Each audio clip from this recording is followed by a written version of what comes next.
Ladies and gentlemen, welcome to Man in America. I'm your host, Seth Holhouse.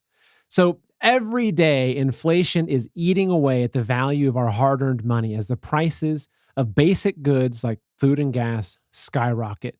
Countries around the world are fleeing the US dollar, with BRICS nations announcing plans to create a new global reserve currency. Pair this with the massive spending under Biden, and the U.S. is about to face an economic crisis that's unparalleled in the history of our nation. Now, if you're thinking, look, we got through World War II and the 70s gas shortages and the dot-com crash, we just got to hold tight and stay positive, we'll get through this one too. Well, think again. My guest today, financial expert Andy Schectman, is sounding the alarm that the collapse of the dollar is imminent, and the results will be catastrophic.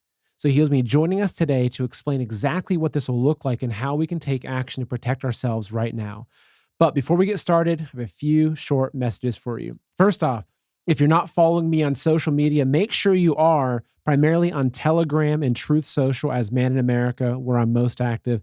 Also, if you're not listening to me on podcast, make sure you are as well. So every episode also goes up to podcasts on Apple Podcasts, Spotify, iHeartRadio, etc. Those links are in the description below. So if you want to listen while driving or working, I'm there for you. Folks, today's show is brought to you by Rise TV. The subscribers at Rise TV are literally the reason why I can bring you this critical information today. With big tech censorship and the demonetization, they've made it really tough for people like me with a mission to tell the truth, and that's why we built Rise TV. Folks, right now we're at war, and it's an information war, and this is how I'm fighting. So over on Rise, we have a massive content library and an amazing community of patriots, so come try it out. There's a link for a free trial in the description below. And folks, as you'll see, beyond a shadow of a doubt in my interview today, it looks like we have some very shaky times ahead of us. As I mentioned earlier, Russia, China, India, and dozens of other countries are on the verge of announcing a new global reserve currency. And when they do, the dollar will lose its position as the dominant global currency and head towards collapse. You see, the world is fed up with the U.S. printing money out of thin air and expecting to trade it for things of real value. So Russia has already backed its currency with gold, and many other nations are expected to follow. Even the news I got just before the show started, Zimbabwe is now handing out gold coins to counteract inflation. So this is happening. For most of us Americans, the US dollar is all we know, and our wealth is completely tied to it, whether it's through the stock market, our bank accounts, pensions, 401ks, etc. So if the dollar falls, all these things will fall with it. I'm not exaggerating. You could literally see your life savings wiped out overnight. And look, I'm not a financial advisor, so please do your own research. But I believe that now, more than ever, it's a good time to consider transferring at least some of your wealth into physical gold and silver, real world assets that have stood the test of time. We're talking 5,000 years worth of time. And for this, I'm confident recommending Noble Gold. You can buy and sell, or you can buy gold and silver directly, or you can do an IRA transfer, which is what Noble Gold specializes in, which allows you to transfer your IRA assets into physical gold and silver with zero taxes or penalties. And more importantly, you can trust Noble Gold with your wealth. They have an A+ rating with the Better Business Bureau and hundreds of positive reviews from the folks they've helped. And look, I want to be really clear. You don't buy gold and silver to get rich. You do it to protect your wealth. But if things get really tough, history has left us many stories of folks scooping up land and other valuable assets for a few gold coins. So now's the time, folks. If you want to learn more about this, open up a new tab right now and go to goldwithseth.com. Or you can call 877-646-5347 to speak to someone right now. The folks at Noble Gold will answer all your questions and take good care of you the entire process. And again, it's 877-646-5347. And look, if you already know someone that sells gold and silver that you work with, great, more power to you. Whether you work with Noble Gold or not, please act now before it's too late, because folks, I hate to say it, but there is a lot of change coming. All right, so my guest today, I have to give some credit to Mike Adams, who had him on. That's how I discovered him. So my guest, Andy Schectman, is the owner and the president of Miles Franklin. It's a precious metals company.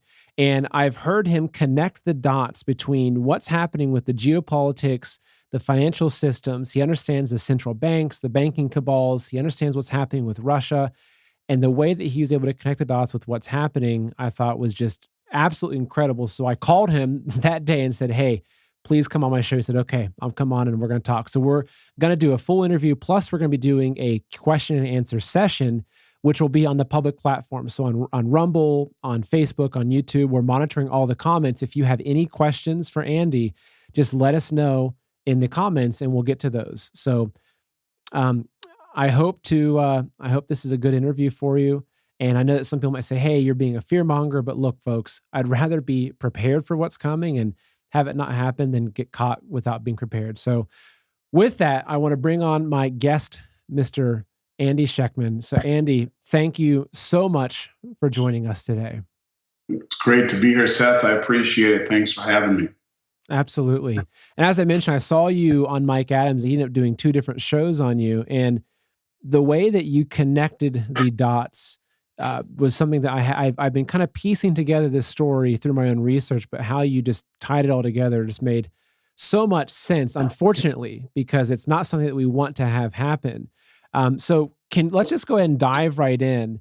Can you go ahead and just start with giving us just this linear series of events starting in the early 70s when Nixon took us off the gold standard and how that's led us up to where we are now?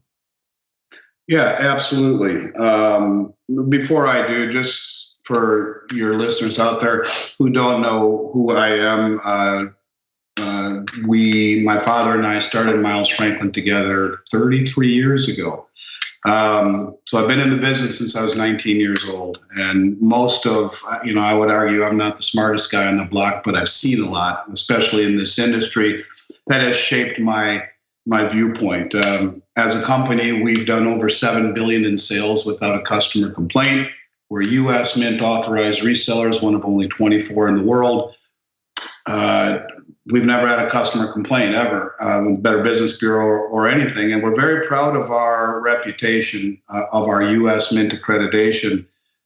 But the state of Minnesota, where I left my corporate office when I moved to Florida last year, but spent the first 50 years of my life in Minnesota, I left it there because it's the only state in America that regulates the federally non-regulated precious metals industry. So we're licensed and bonded, background check, maybe one of the only major precious metals companies in America to do so. Almost every company in the country is boycotting Minnesota because of their accreditation requirements, their licensing and bonding requirements, which are only specific to Minnesota. So whether you're domiciled in Minnesota, as our corporate entity is, or sell into the state, if you're not licensed, bonded, and background checked, they'll come after you. So everyone's just boycotting them.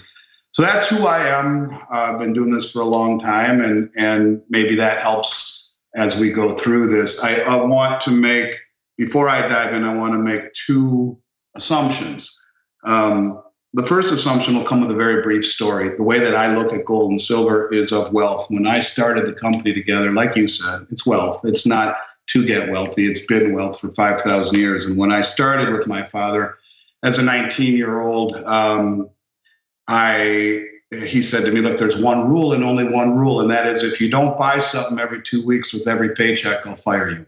Okay, I can deal with that, I said to him. And although I own the company now and he's been retired for quite some time, he's not going to fire me any longer, but I have honored my promise to him. And every 2 weeks for the last 33 years, I've bought something. And that something to me is wealth. It's not an investment. It's wealth that I hope to never use, honestly. Maybe it comes in handy for an opportunity when the dust settles and blue chip stocks are trading at single-digit price-to-earnings ratios, paying an 8% dividend, or the cabin I've always wanted up in the woods in Minnesota is selling at 30 cents on the dollar from what it is selling now because all the assets are so blown up. Or maybe I have it for an emergency. God forbid. Some of the things that I see coming tell me that that's a possibility. We'll get into that. And if not, my kids will inherit it, and maybe someday their kids. And I can tell you that, even in the year 3000, if my great-great-great-grandchildren have a piece of that gold and silver that has been passed down, long after the money in your wallet and mine is hanging from a frame in the Smithsonian as an example of what used to be, gold and silver will still be immutable wealth as they have been for 5,000 years. So that's assumption number 1. Gold and silver are wealth, not an investment. Assumption number 2 is the Federal Reserve is full of crap. And the Federal Reserve has no intentions whatsoever of getting tough on inflation. And in order for me to quantify that or qualify that before we jump into this linear progression of events that you want me to chat about, and I'll be more than happy to, because I think it's really very important to paint the big picture.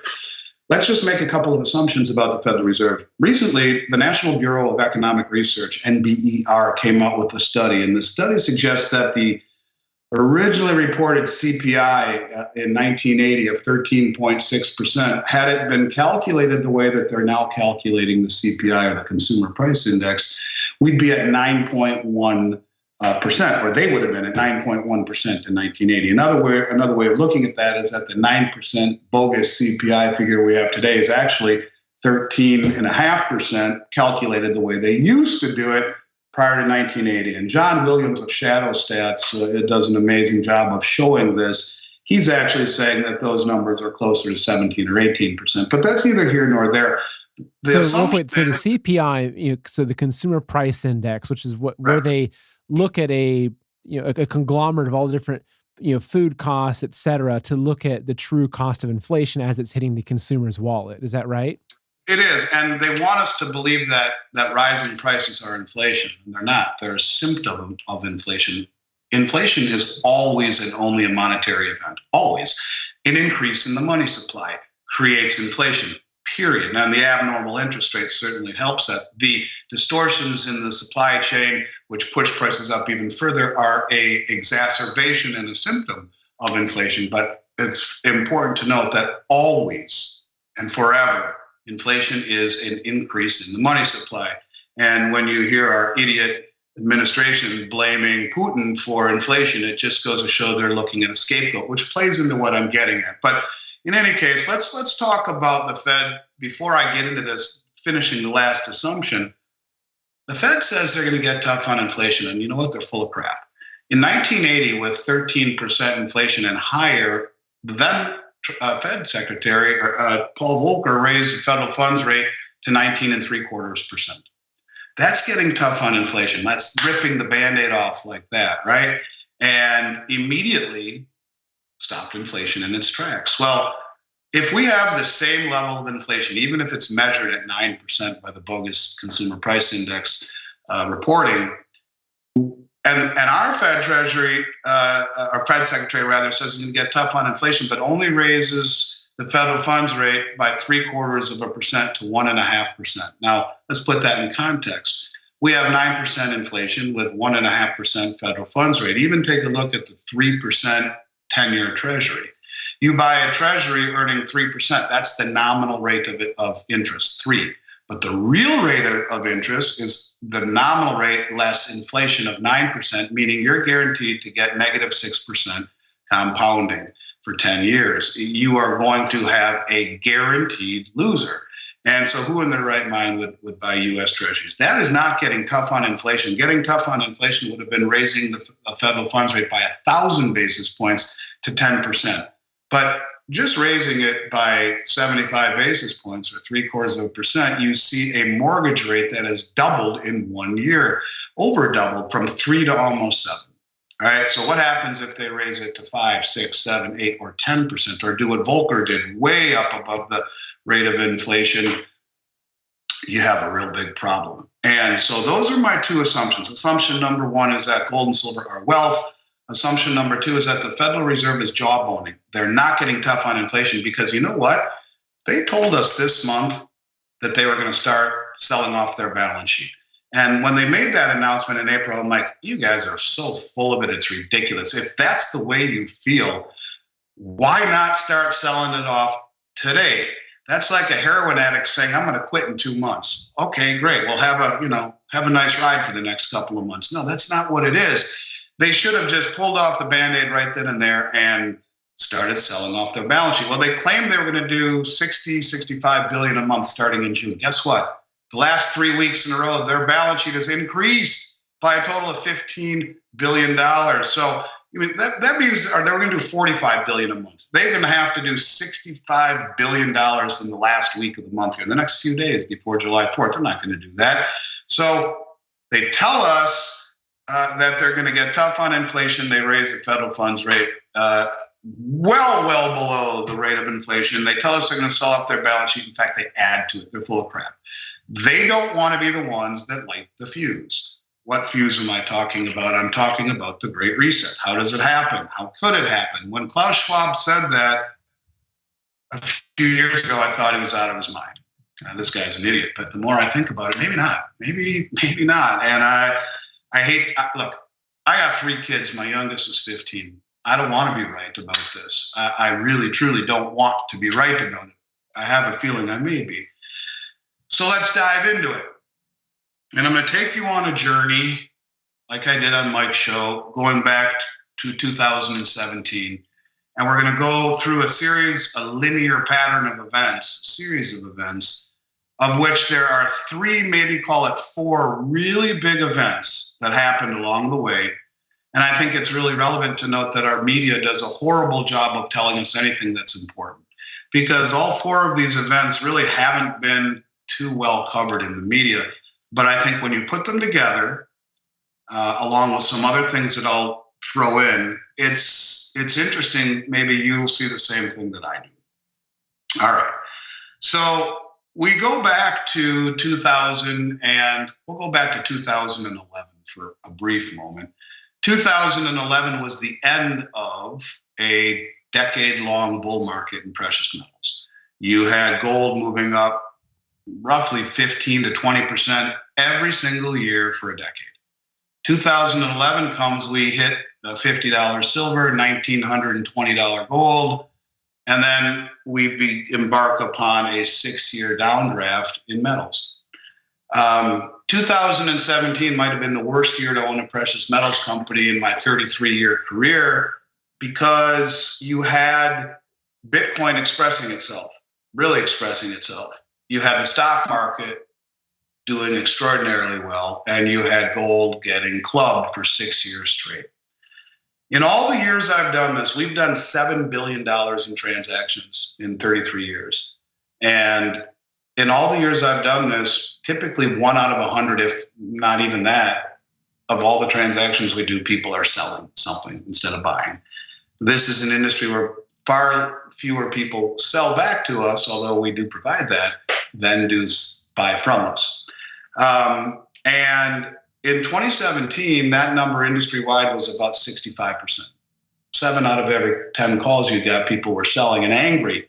You know, I thought gold and Bitcoin were cut from the same cloth. I'm going to sell my gold and go to Bitcoin. Even the Dow Jones is going up. What the hell's going on? I wanted to hide under my desk or just play golf all day and not work. Obviously, that didn't happen, but that's how bad it was in 2017. And then something happened, and things started to change, and this is where the story begins. So just to frame it, so in 2017, you saw more than you'd ever seen, that people were just getting rid of gold and silver. Capitulation to the nth degree.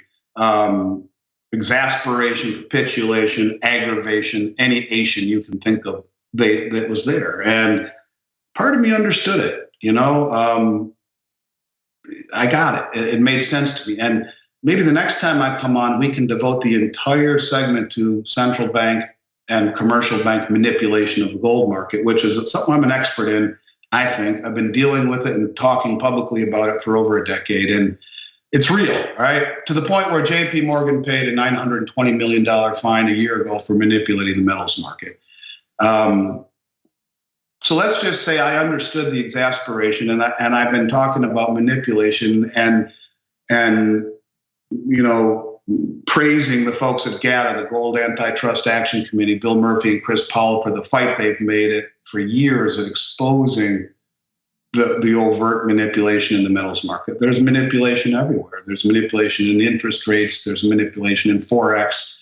Chris Powell of GATA is famous for saying there are no free markets anymore, just manipulations. So yes, this is where it begins. And it starts with the fact that leading up to 2017, over these 6 years as the market's going down, central banks are selling their gold. And never really resonated with me why they were selling their gold until after the fact, and we can talk about why they were. When I get to 2019, I'll tell you why they were. But central banks are selling their gold, and all of them. And it was really aggravating, just adding insult to injury. The public's selling their gold, the media is bashing gold, everything's going up, and central banks on top of the public is dumping gold. Then all of a sudden you get an article on mainstream news saying the German Bundesbank is aggravated at the Fed. The German Bundesbank, who had been trying to repatriate their gold quietly for a few years prior to 2017, have gotten aggravated and said, we want all of our gold that you've been holding for a very long time. You see, at the end of World War II, when the Allies met in Bretton Woods, New Hampshire, to anoint the dollar, the world reserve currency, taking over for the British pound, the promise that the U.S. made to the rest of the world is your dollars that you hold of ours will always be exchangeable into gold at a fixed rate of $35 an ounce. This is to the government, right? Not to the people, but to the governments. And so what would happen is all these governments would give us their gold. We held most of the world's gold because gold was a non-interest bearing investment. Or asset. So as an example, a Bank of Portugal could give us all of their gold, which was just sitting, earning nothing but dust, give it to us, and with the proceeds that we would pay them, they would buy U.S. treasuries. Those treasuries would help the West, and they would also allow this country, Portugal at the time, but many others, of course, to turn their non-interest bearing asset into an interest bearing asset. And after all they needed to do is trade those dollars in and get their gold back whenever they wanted. So the dollar was as good as gold. It was a good deal for the whole world. We got everyone's gold and held it for them. They bought our treasuries, which helped us. And then they got to earn interest on it and could always trade it back, right?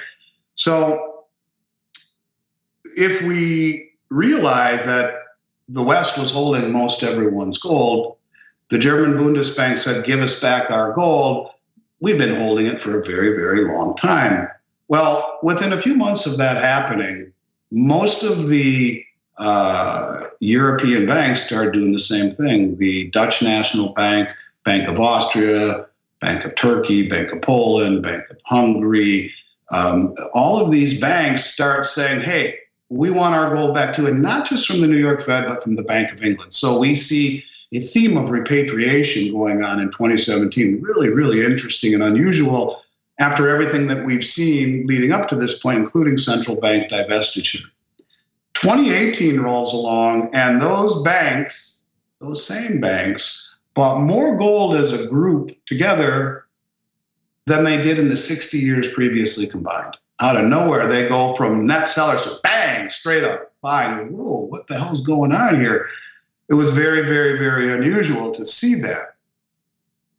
2019 rolls along, those numbers are up 90%. So the year before, they're at 60% more than, or 60 times what they bought over the last, many years. And now all of a sudden, those numbers are up 90%. So now everyone's starting to notice the central banks are buying gold. Well, all of a sudden, pillar number one, the first biggest event of my career happens in April of 2019. And our media is so behind the curve. They don't tell us, no one even talks about it to this day, but all you got to do is Google this and you will see that gold was reclassified from a tier 3 asset to a tier 1 asset. The only other tier 1 asset in the world next to US dollars and treasuries. So this was reclassified on a global level? And which organization reclassified gold is that? On a central bank level. The Bank of International Settlements is the central bank or central bank in Zurich. I see. So in April 2019, they moved gold from being a tier 3 up to a tier 1 asset. And almost as if all those banks for the past couple of years that were buying and repatriating all that gold back into their countries, they knew something was coming. They front ran it. They take care of themselves first, for sure. And the reason the banks were selling it in years past is that a tier 3 asset only enabled the banks to declare 50% of its value on the balance sheet. So you'd get the new kids that would take over for the gray hair central bankers and they'd say, the hell are we holding this stuff for? Pays no interest. It's volatile and risky. It costs us money to store it. Let's just And we can only calculate 50% on the balance sheet, which denigrates our balance sheet. Let's sell it, buy treasuries, or do whatever the hell we want, buy securities. And so there was a theme to sell it. Well, all of a sudden, it's now reclassified as the world's only other tier one reserve asset. It's riskless. In other words, if I were to write you a check for $1 million as a loan and you gave me a briefcase with $1 million of $100 bills, you gave me a tier one collateral, I have no risk. It's go ahead, don't pay me back, I've got your cash. Well, that's pretty much what the central banks are saying about the Bank of International Settlements about gold. It's tier one, the only other tier one reserve asset in the world. Now that's, put a big red circle around that. So that's number one. Big event. So 2020 rolls along and we see those banks increase the amount of gold that they're buying again dramatically. We see huge accumulation from the BRICS nations, Russia and India, China. They're all massively accumulating. They're the largest producers of it in the world. They don't really sell hardly any. They accumulate more, they produce more. So you see a massive quiet acquisition of gold. Now people are saying, well, if that's the case, why didn't the price go up? Well, I'll tell you why the price didn't go up, and that's manipulation by the West. The following year, in 2020, we see all sorts of things start to happen. We see JP Morgan get accused of manipulating the metals market and ultimately pay a $920 million fine to the Justice Department for doing so. At the same time, Ted Butler has done an amazing job of documenting how they've accumulated over 1.1 billion ounces of physical silver, and that's 11 times what the Hunt brothers tried to buy in 1980, and over 40 million ounces of gold. All told, it's the largest physical position of metal the world has ever seen at one time, and it's in their private possession. So that's in the possession of JP Morgan. Yes, and they use the suppressed price of metal to accumulate the physical. Now, just goes to show how ridiculous our regulators are. This entity is brought up on RICO charges, has a deferred agreement in terms of prosecution, pays a $920 million fine, and is still allowed to be the administrator of the world's largest silver trust, SLV. Talk about the fox guarding the hen house, but the regulators have their head buried straight up there, you know what. Anyways, we'll continue. So 2020 is a very interesting year. So we see a lot of things happening. We see the International Monetary Fund, the IMF, come out and say, hey, we want a new Bretton Woods. Well, the International Monetary Fund was formed at Bretton Woods at the end of World War II. And it's 195 or so countries from around the world who are basically saying we want a new system.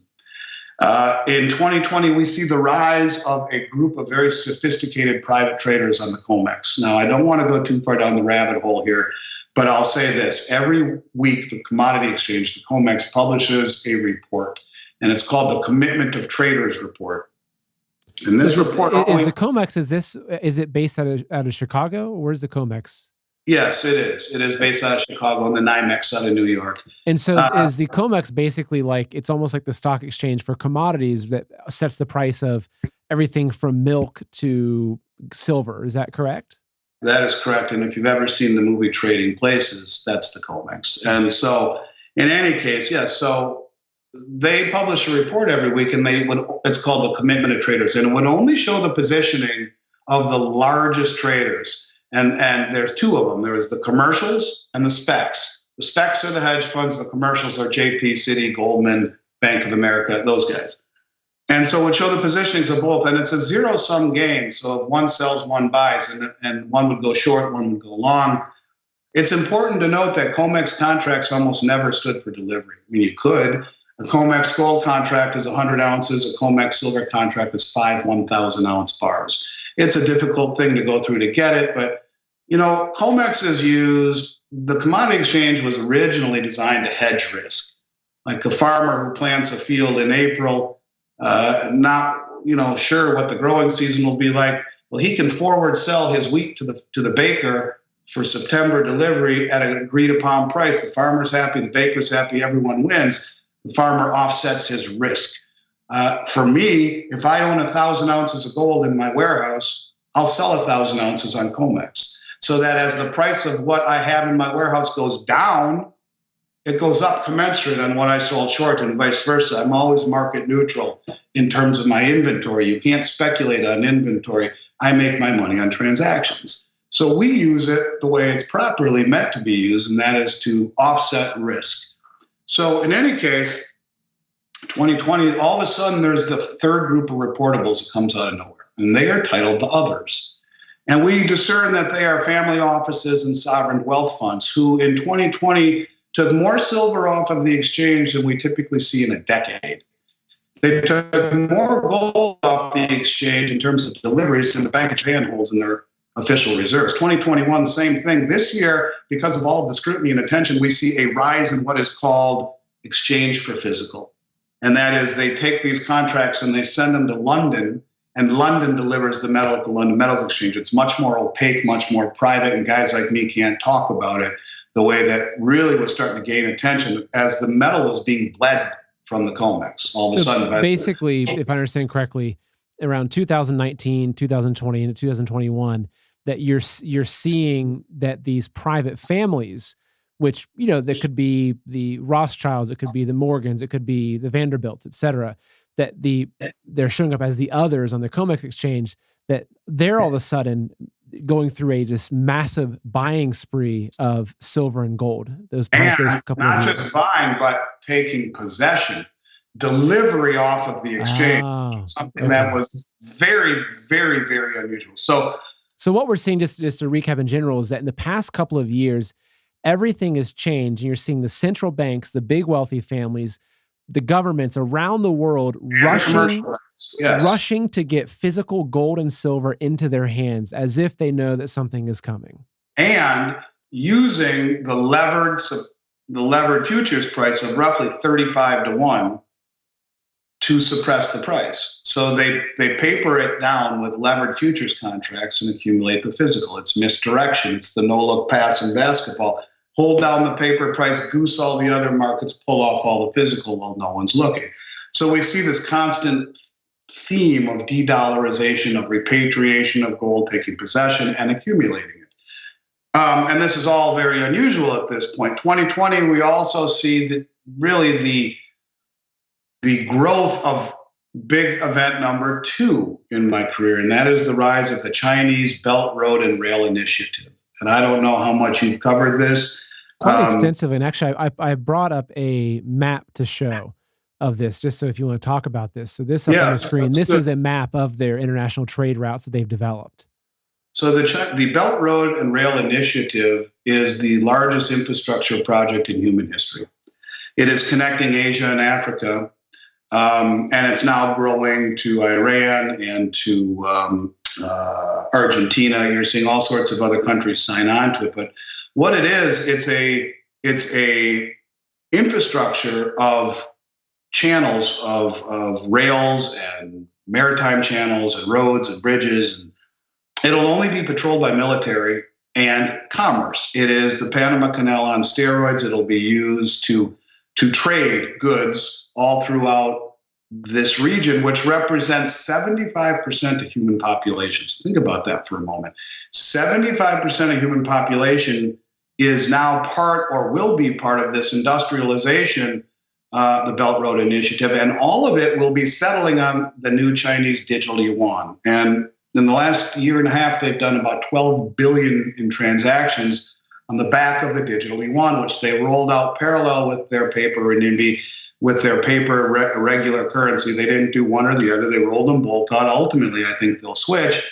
But you have a new digital yuan settling all these contracts that used to settle in dollars. And all of these trade routes and all of this commerce that will be, at least 75% of human population will be void of U.S. participation. So things at this point are not looking so rosy for the U.S. dollar. And as we continue to move forward over the next 2 years, I think you'll see what Klaus Schwab was talking about isn't really that impossible. And, it's important to mention that, in 2020, when we start to see the problems with the virus and the reaction by the governments, the U.S. printed 70% or so of every dollar ever created in the history. And then the reason I'm not quite sure what that number is that the number was 60 or 70%, but the way that they now calculate M1 and M2, it actually works out to over 80%. If you Google it, they'll say it's 80%. I'm not quite sure it's 80, but it's a lot.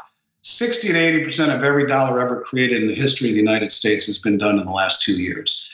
The M2 money supply has increased by 50% in the last year. I mean, this is massively inflationary. It has nothing to do with supply chain problems and Putin. It has everything to do with wicked and massive money creation and low interest rates, which have distorted the hell out of all the assets. House prices do not double in a year. Equity portfolios do not triple in a year. And these things are happening because easy money and low interest rates has enabled the wealthiest hedge funds in the world to borrow money at next to nothing and plow it into everything from cryptocurrencies to real estate, jack everything up to levels that are unrealistic against the lowest interest rates in human history. So you have asset prices at all-time highs. And that's another thing to keep in mind as we continue down this road. So, as we're rolling through 2020 and all these things are happening, the IMF is asking for a new system. You see all these private investors, family offices and sovereign wealth funds taking possession of metal. You see commercial banks taking possession of metal. You see central banks taking possession of metal. And oh yeah, it's now tier one, the only other tier one asset in the world, but they don't talk about it. They're holding down the paper price with futures, levered futures contracts, and accumulating the physical, pulling it off the exchanges even.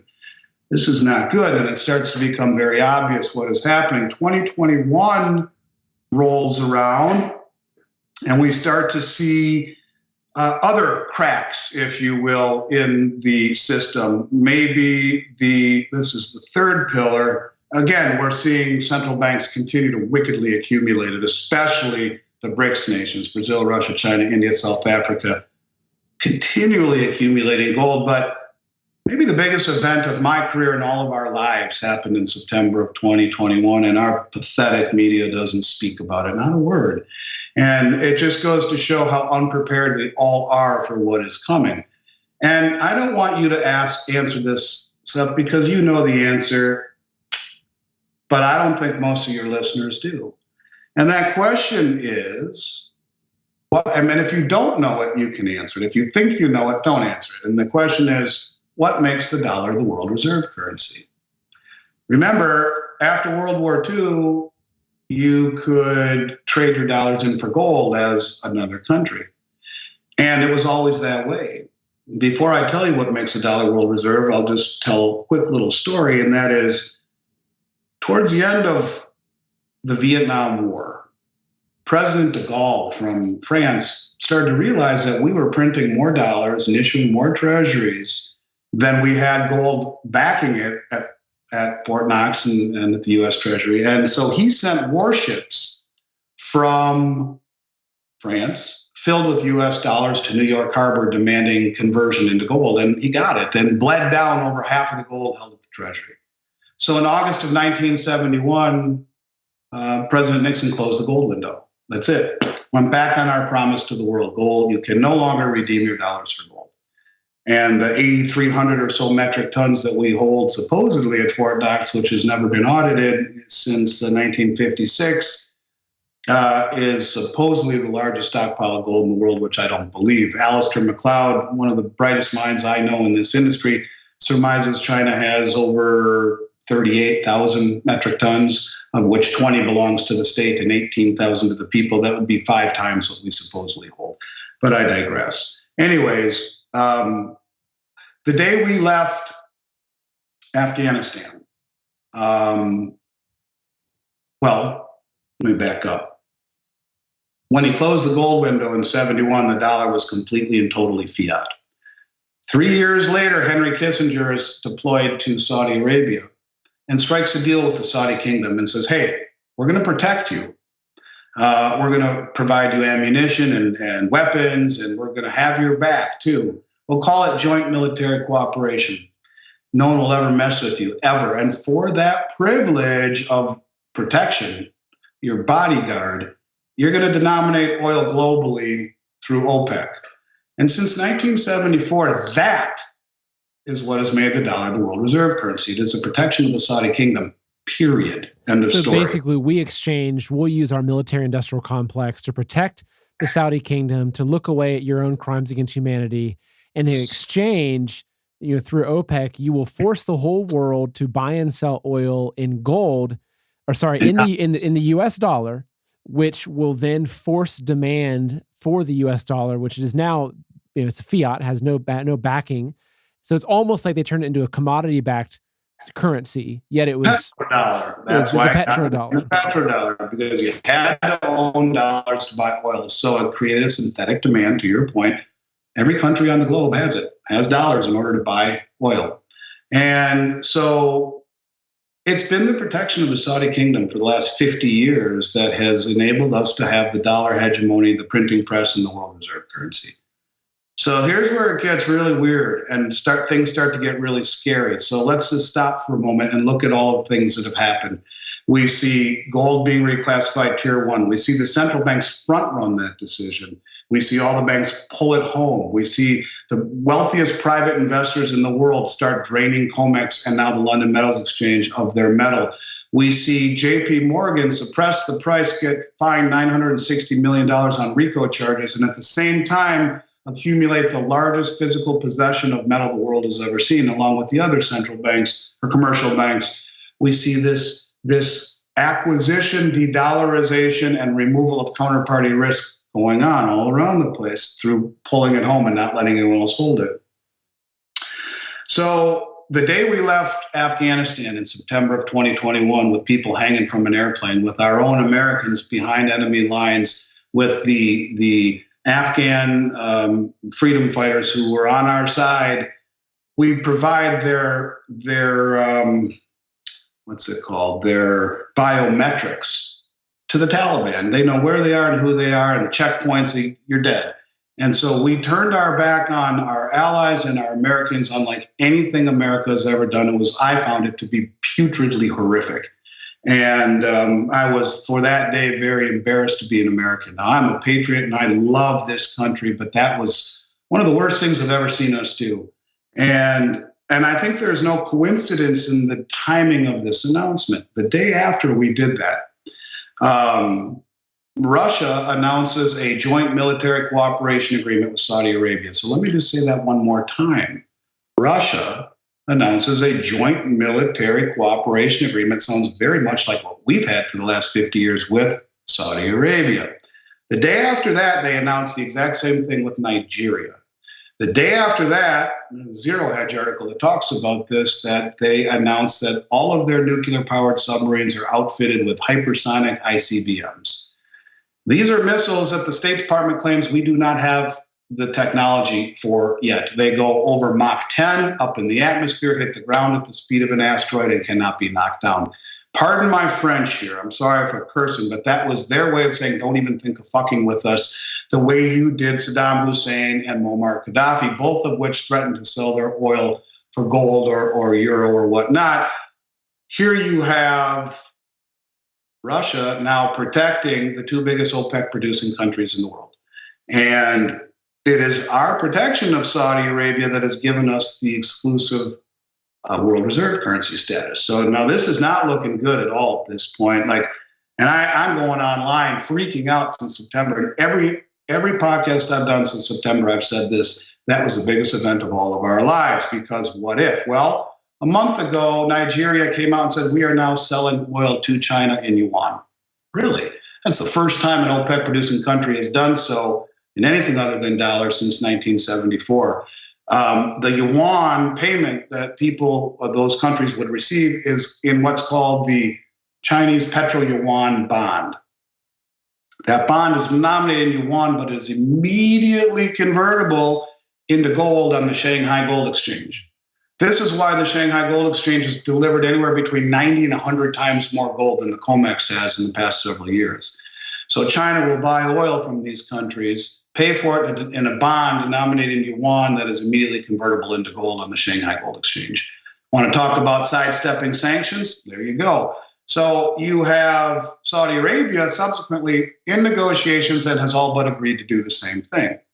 the two biggest OPEC producing countries in the world now are being protected not only by Russia, but remember the Belt Road Initiative. Nigeria is part of that. Now you're being protected by China as well. So you're not going to go mess with China and Russia the way you did Saddam Hussein and Muammar Gaddafi, who couldn't defend themselves. China and Russia certainly can. By the way, China has hypersonic ICBMs as well. We do not. So now it's getting a little bit frightening, right? And here we move to 2022. And I'll call this maybe number 4 biggest event, and that is the weaponizing of the dollar.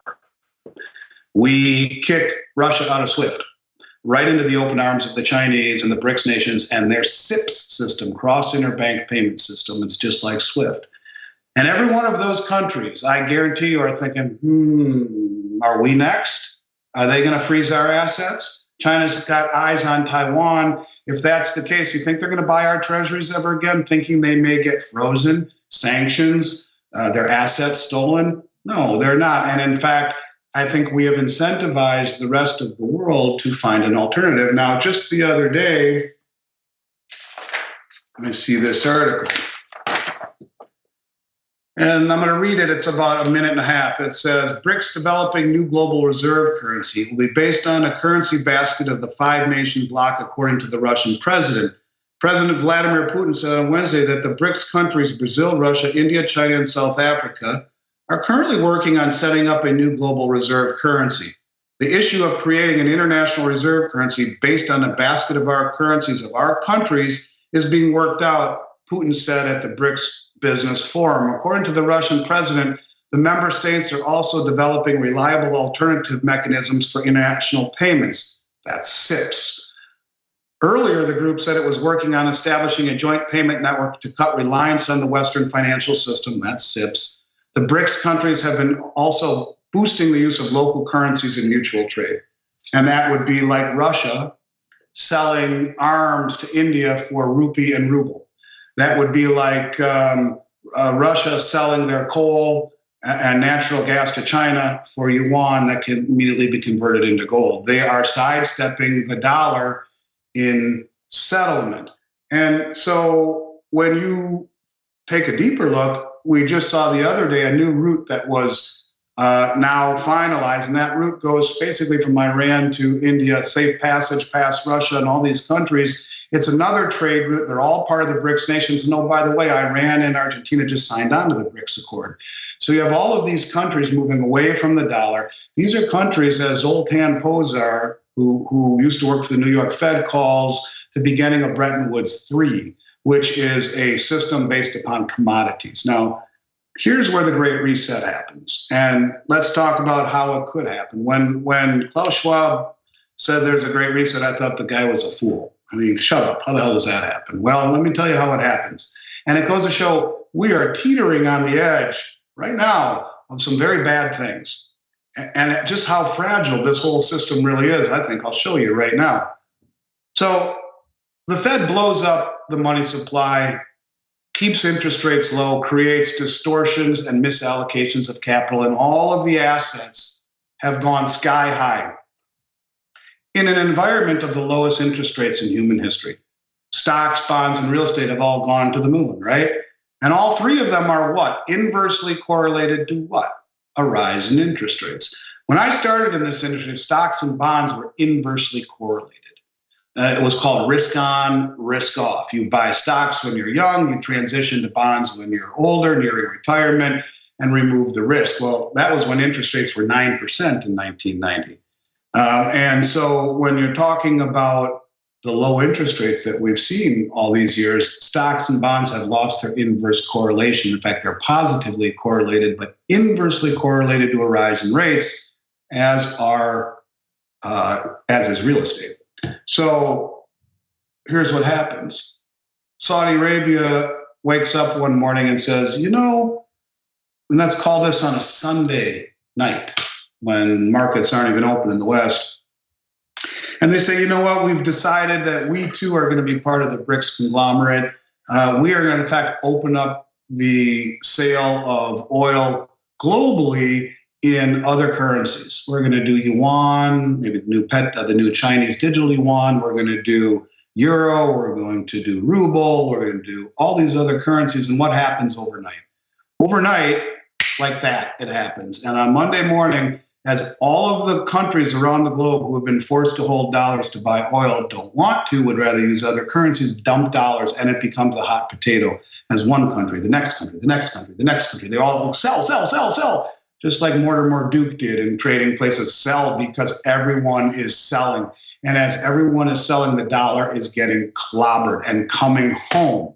When those dollars, remember, the U.S. represents 10, 12% of human population. That means everyone else on the globe is the other 80 or 90%. They're dumping dollars. If you think inflation is bad now, imagine what happens when 8 or 9 times the amount of dollars that we see here come flooding home.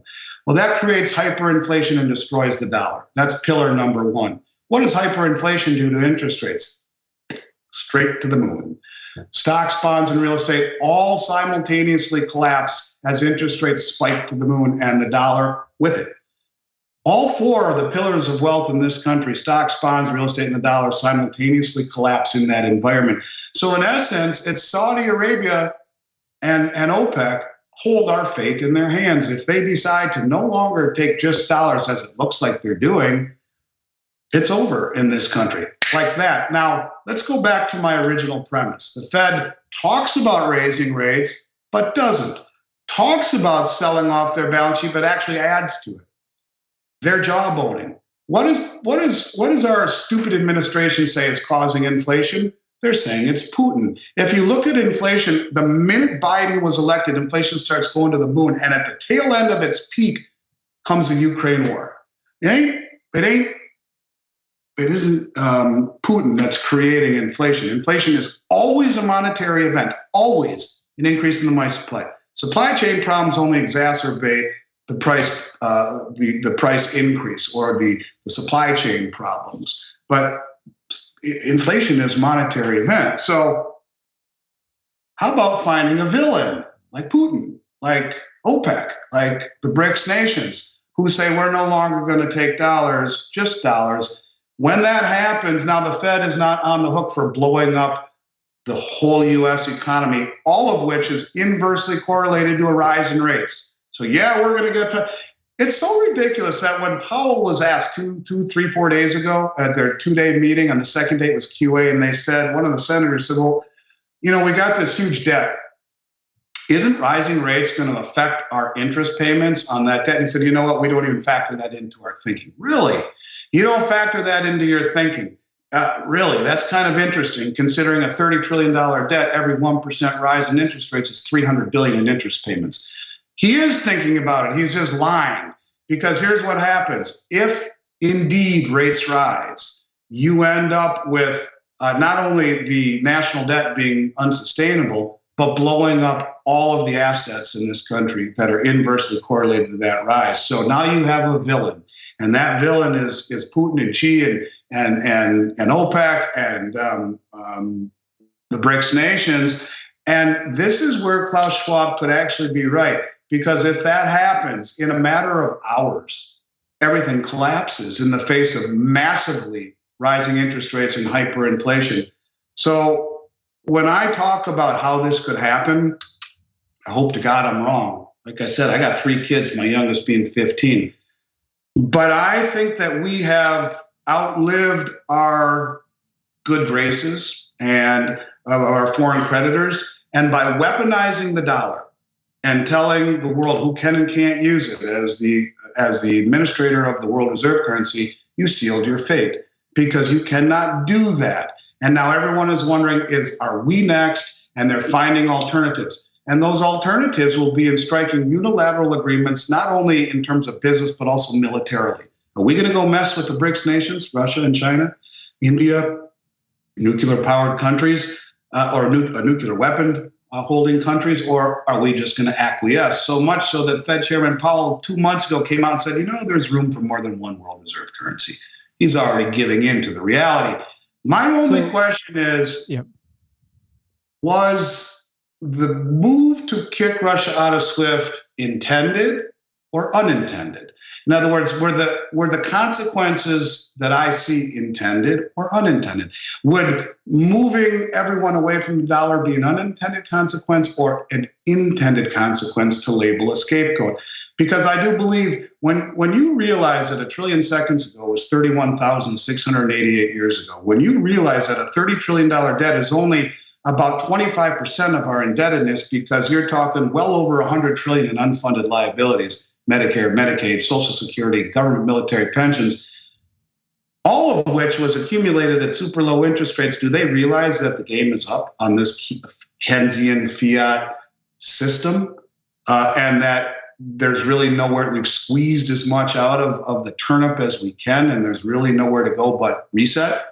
So basically, so go ahead. What it looks like is I'm seeing two angles to this. One is that they've milked all that they possibly can out of the dollar, and they've created so much debt, it's irreversible. There's no way to go back and correct that. You can't do what they did in the 80s. You can't, raise interest rates to counteract inflation. They're in a kind of damned if you do, damned if you don't situation. But while simultaneously, you have these BRICS nations, you have China, Russia, et cetera, working to actively remove the US dollar as the global reserve currency, as the petrodollar, which could come as an announcement overnight, where that's how fragile our dollar system is. Because a lot of people I talk to, they say, oh, we're entering into another recession, and they don't see this perspective of the fragility of the dollar, that if that announcement comes from OPEC, that they are basically going to kick the US out of that slot, that will be the first domino, which, as you mentioned, then you'll see the next day all these nations dumping the US dollar, because who wants to hold on to it? It's almost like if you see that, a major stock has a huge problem that comes up, you're selling as quickly as you can, because you know that it's the end of that company. And that gets more and more and more and more and more selling. That's right. So what does that, for the average American, people that have their, 401k, and I think, as you mentioned, I think on Mike's show, collectively, on average, only about, I think you said 0.5% of Americans are holding assets in gold or silver, and which has come down drastically, especially, as you say, with Bitcoin, a good stock market, et cetera. What is this? How does this change our way of life? Are we talking, is this like the housing crisis of 2008? Is this like the Great Depression? Or what does this look like for someone who's trying to get by in America?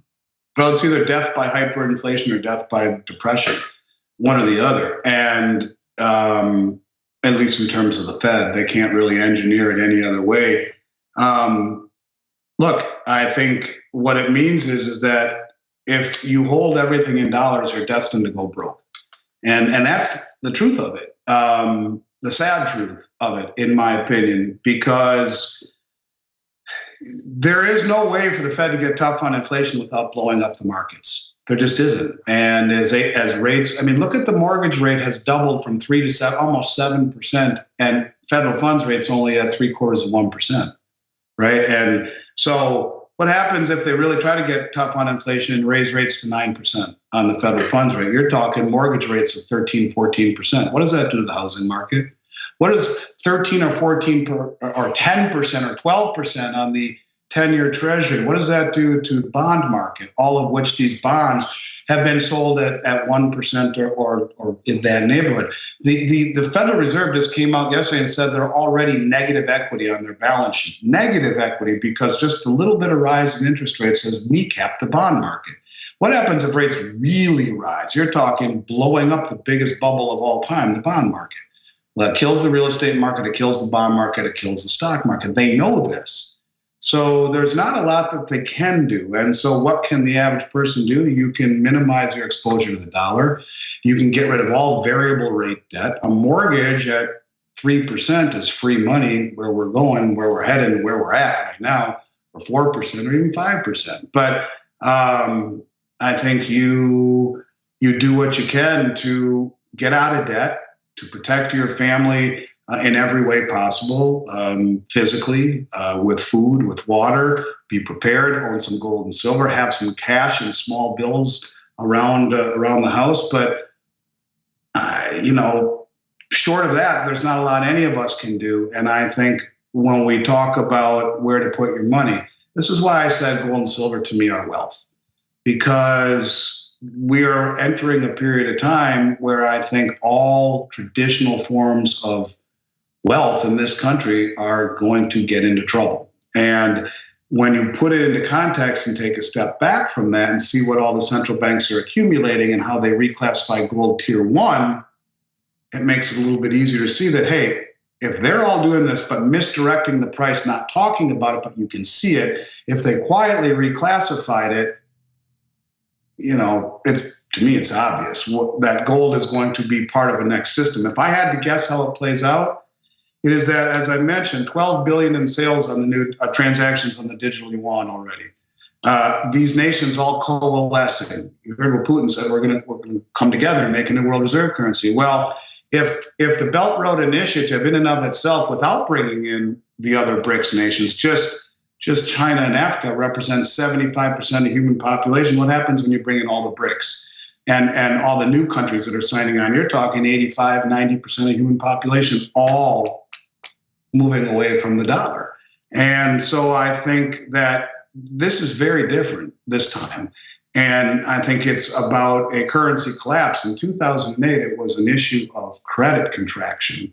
All the credit dried up. Well, it's a whole different ball of wax when the dollar is getting crushed and dumped and forsaken. And so I think you buy as much gold and silver as you can. This is why I said it's wealth. It's not an investment. I'm not selling you high-grade numismatic coins or something to get rich. I'm selling you gold and silver bullion to protect your ass when this all happens. And I think there's a high probability that to some degree, or either less or more severe, that it does happen. And so I think you do what you can to minimize your exposure to your dollar, to traditional assets. If you have an IRA or a 401k, you can roll it into a self-directed IRA, purchase physical precious metals with it. The key to the precious metals IRA is the clause that allows you to take an in-kind distribution. It's a taxable event. You could liquidate your entire metals portfolio within the IRA and have them send the metal directly to you, or take a distribution directly to you, pay taxes. So what? If you can pull the metal out as an in-kind distribution, it's a very cool deal. But so again, stocks, bonds, and real estate, profit's not a four-letter word. And if you have it, time to cash in on it. And if you've experienced a little bit of a loss lately, you got to ask yourself, is it worth it to try to wait it out and see if it falls even further? I don't know the answer to that question. I truly don't know the answer to that question. But I guess all I can simply say to you is that what you do is you prepare and you minimize your exposure to the dollar. So it sounds like, obviously for the listeners on this show, I talk about this, and for the people that you're reaching, is a small portion of people that are working to prepare themselves for this. And they're not only moving their assets into physical silver and gold, but they're also buying land, they're buying food supplies, et cetera, to kind of, at that point, when the dollar is going crazy and it's collapsing, it's the person that bought all that food ahead of time that doesn't have to go out and pay $30 or $50 for a gallon of milk. But so it sounds like with the collapse of stock market, basically everything tied to the dollar, that this is a Great Depression level event, if not worse, because the dollar recovered after that. And at that time, the government was actually trying to help people instead of now actively trying to destroy people. So. Right, exactly. Completely agree. And look at who the G7, our government, and the others that are a part of this team. Let's say you're dividing up teams for a baseball game or a basketball game. Here's our team: US, Canada, Germany, Italy, Japan, and the European Union. What's the common thread? They're all insolvent. Every one of them is broke. All of them, they're broke. Japan is going Weimar Republic right now. US is 100 plus trillion in debt. Canada is broke and sold all their gold. Italy is insolvent. I mean, and the BRICS nations on the other team, you got, Russia, South Africa, China, India. These are all the largest accumulators of assets, the biggest producers of commodities. And now you have Iran signing on. You have other countries that are signing on too, which is really crazy. Even like Turkey wants to sign on. Indonesia, Mexico. Thailand. I mean, these countries are all signing on to the Belt Road Initiative. And I think that we are being isolated completely and totally. I don't think our government can do a damn thing about it. And that's why you have to take your affairs into your own hands right now.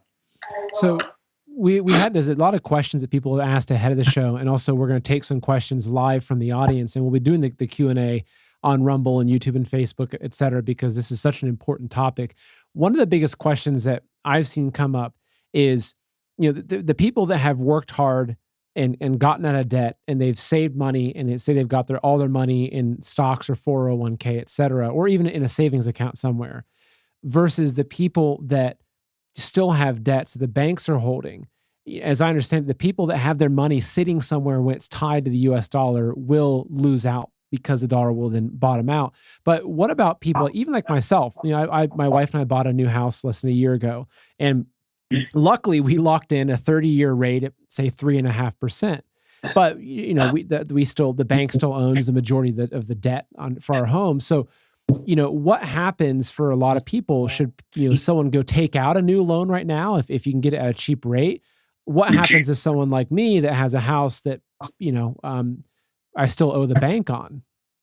Well, you can't take out a new loan right now because interest rates are too high, and this is what will make people not want to sell their house, even if they want to cash in on what is a high value market right now. Where are you going to go? And then when you go, you're going to lock into a new mortgage that from 3.5 right now, you'd go try to do it, you're going to get in at 6.5. So your cost is doubled.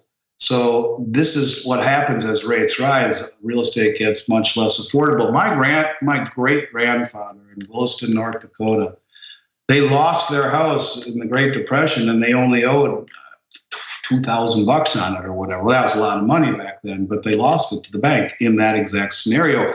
In a depression or a massive deflation or depression, he or she who loses least wins, and everyone loses in that environment. And the problem with having debt, and this is why I say get out of debt, is when things get really bad, servicing that debt becomes a problem. But in general, 3%, 3.5% mortgage is free money. The 9% inflation, you're completely and totally free money. If you are able to service that debt, then the answer is no. You have to live somewhere, and you have a good deal. The only other option is to rent, I guess, because you go try to take out a mortgage right now, your costs will be double on the exact same house.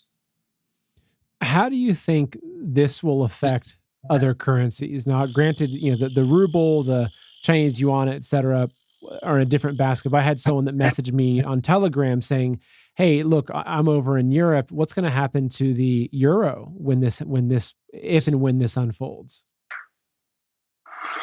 Well, the dollar is the foundation of every currency on the planet. So, when it happens, at first, I'm sure it will bring a lot of other countries down with it, at least for a time being. And this is why, for example, you look at a lot of the countries in Europe that are part of the European Union, but have their own currency, like Turkey, I believe Turkey, Poland, Hungary, Czech Republic. These countries have massively increased their gold, 60% or more, and some of them have gone 10x from last year. So you have all of these countries that are not tied to the euro, but are in the European Union. They see the writing on the wall maybe clearer than the European Union countries do, and they're protecting themselves as well. The countries that are more Western reliant will be in big trouble. This is why I tell people when they say, "Yeah, I'm moving to Costa Rica or I'm moving to Panama or wherever. I don't want to be in the U.S. anymore." And I say, well, when the shoe drops, you want to be the wealthy gringo in a nice house, when after all, it was the West and the U.S. that is to blame for the majority of this pain. I don't know that that's the right answer either. I mean, I think we all have to, in the West here, coalesce as a group and come together and do what we can to, look, it's not the end of the United States, but I will tell you that you go back through history and just about every world reserve currency from the 1400s on has roughly a 50-year lifespan. Well, you close the gold window in 71, rendering the dollar fiat. We're living on borrowed time. My feeling is that, and Zoltan Pozar, and people should read some of his writing. He used to work for the New York Fed. He's a repo market expert.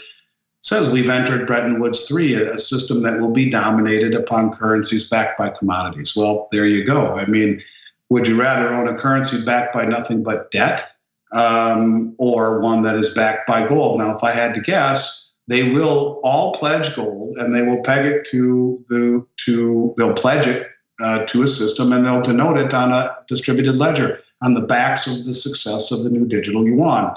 So all of these countries will say, here's our gold, here's our new BRICS currency, and we're using the new digital yuan technology, which has worked flawlessly, to issue the currency and to show the immutability and the veracity of all the gold we've all pledged behind our currencies.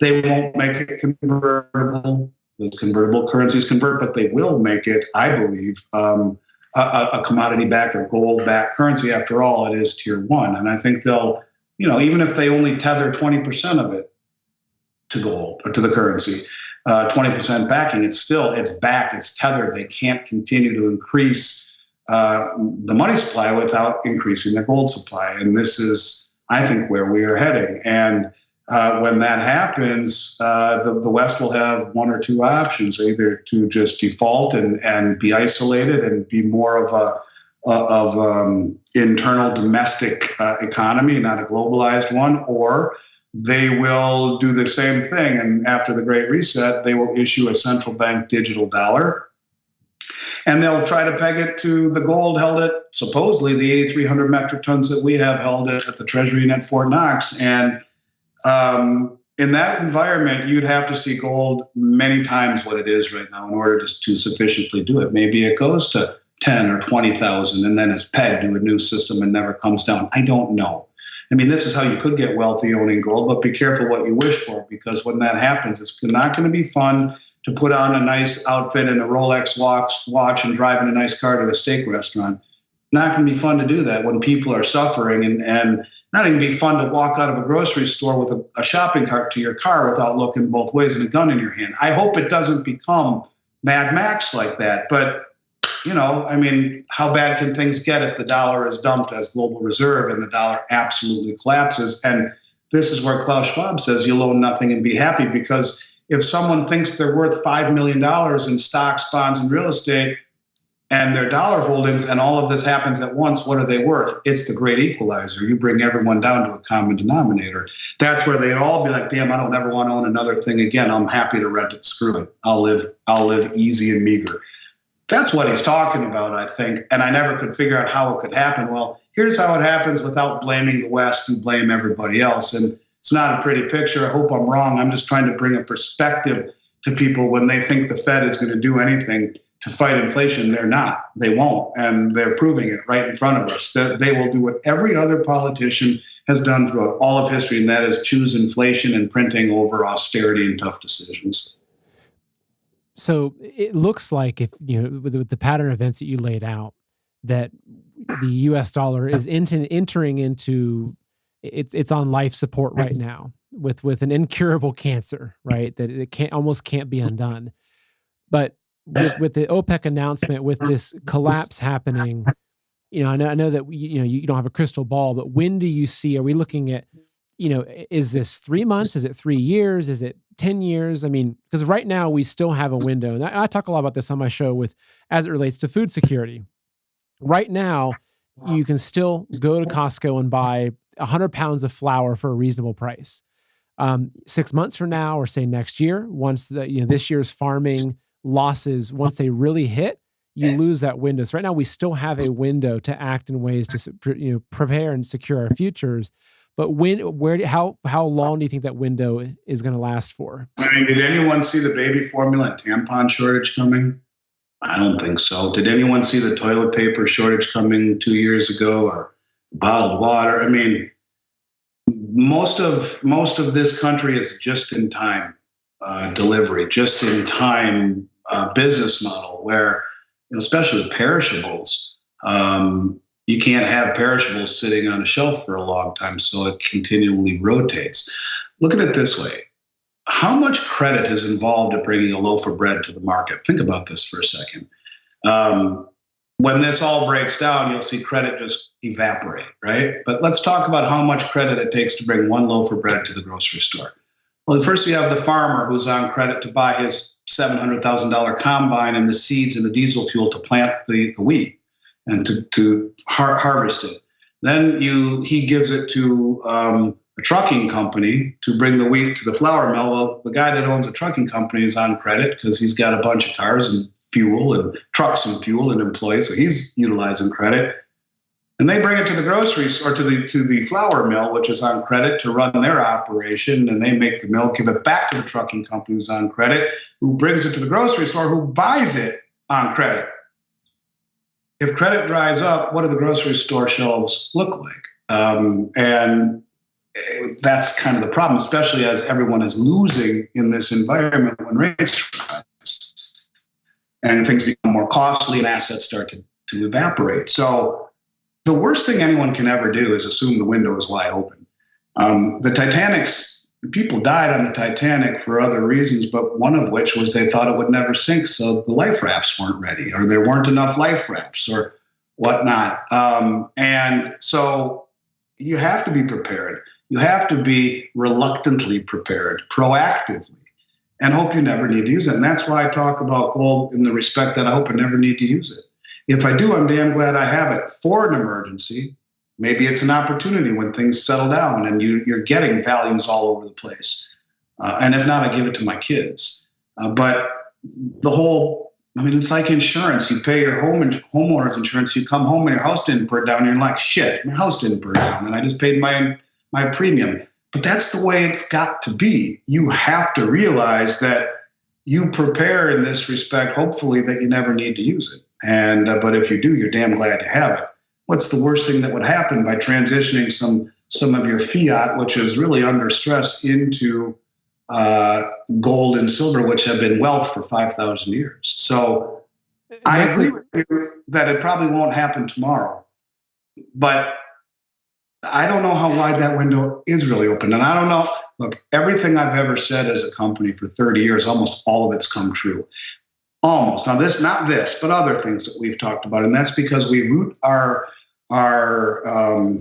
direction or we formulate a hypothesis by mathematics, economics, and logic. We're never even close to right when the timing is going to be. Although the last year or so, I've called a lot of these things. You go back and listen to my podcast, I've been saying these things for over a year, that this was inevitable because it's becoming obvious and it's happening faster than I would have dreamed. But when you root your arguments in mathematics and logic, it will come true. Don't know when, but we're living on borrowed time. That's all. They've kicked the can down the road so far that one of these days the can isn't going to move. So, and that actually plays into one of the other questions that I'm seeing a lot, and I've got it specifically. So Ann R. on Rise and Levon Fritz on Facebook asked both basically the same question: how do I actually use silver or gold? If you have a little gold and silver as an average person, what do you actually do with the precious metals? And I think this is probably looking at after the dollar's having a death spiral in that situation. Like, do you show up somewhere and say, here's a silver coin, or how do you see that playing out? How do you use dollars that nobody wants? What do you do with stock certificates? What do you do with So I would say the what if questions are always very difficult to answer, but I'll give you one answer that I was told by my father in 1980. I was 10 years old, but that was in the height of the oil embargo, 79 and 80. And there were gas stations in Minneapolis that would take one silver dime, a pre-65 dime, which at the time with near $50 silver would have been worth, $3, $4, much more than the gallon of gas. But they would accept those silver dimes for a gallon of gas.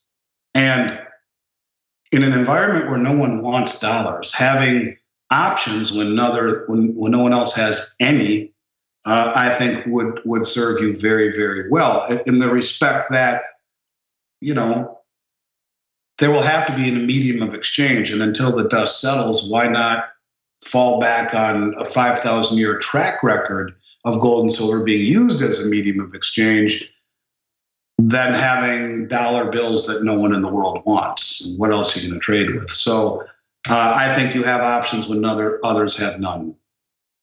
So here's a good question. This is from Mom1776, who says, on Rise TV, says, let's say I have about $75,000 in cash. What percentage should I use to buy gold and silver? I would work backwards from that. And I would say, what exposure do you want to a currency that is $130 trillion in debt at the end of its Keynesian rope?